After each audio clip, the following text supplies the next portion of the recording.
আসসালামু আলাইকুম এভরিওয়ান, কেমন আছেন সবাই? তো আজকে আমি এই যে ব্রয়লার মুরগি একটা নিয়েছি বড় সাইজের। তো এখানে যে পা দুটা কিন্তু কেটে নিলাম মুরগির, তারপরে সবগুলো বাকিগুলো পিস করে নিলাম। তো এই যে আমি হাড় সহ কিন্তু মুরগির মাংসগুলো পিস করে নিয়েছি।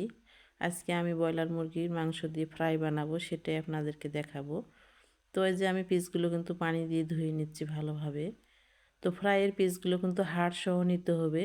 সলিড মাংস দিয়ে কিন্তু খেতে ভালো লাগবে না, হাড় সহ মাংস কিন্তু ফ্রাই বানাতে হবে, এই জন্যে খেতে ভালো লাগবে। তো এই যে আমি মাংসটাকে এখন লবণ আর এই যে লেবুর রস দিয়ে ম্যাগনেট করে নেব। 2 ফালি লেবুর রস কেটে নিয়েছি। তো এখন আমি লেবুর রসগুলো চিপিয়ে দিয়ে দিচ্ছি মাংসতে। দেওয়ার পরে আমি কিন্তু এই যে লবণ আর লেবুর রস দিয়ে মাংসটা ম্যাগনেট করে নিলাম। এখন আমি নর্মাল ফ্রিজে মাংসটাকে রেখে দেব 5 মিনিটের মতো রেস্টে। তো এই যে আমি কিন্তু ফ্রিজে মাংসটাকে রেখে দিলাম।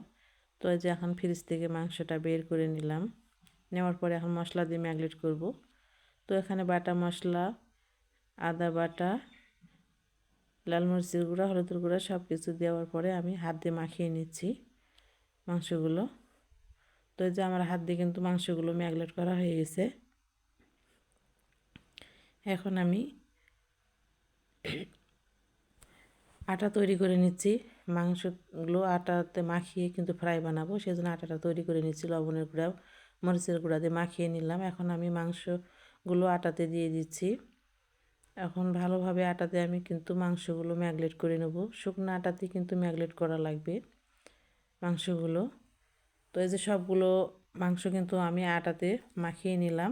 এখন আমি মূল কাজে যাব ভাজার জন্য।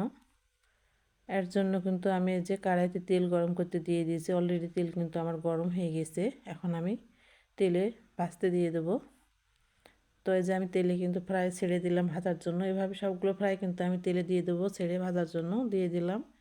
তো এখন আমি ফ্রাইগুলো এভাবে আস্তে আস্তে করে লো হিটে ভেজে নেব। হাই হিটে একদম ভাজা চলবে না। হাই হিটে ভাজলে কিন্তু মাংস হাড়ের ভিতরে কাঁচা রয়ে যাবে আর উপরে কিন্তু লাল হয়ে পুড়ে ভাজা হবে। এই জন্য লো হিটে ভাজতে হবে আস্তে করে। এতে করে মাংসর হাড়ের ভিতর ভালো করে সিদ্ধ হবে, একদম মুচমুচে করে ভালোভাবে ভাজা হবে। ব্রাউন লাল কালার করে কিন্তু আমার ফ্রাইগুলো ভাজা হয়ে গেল। এখন আমি তেল থেকে ঝাঁকিয়ে উঠিয়ে নিচ্ছি।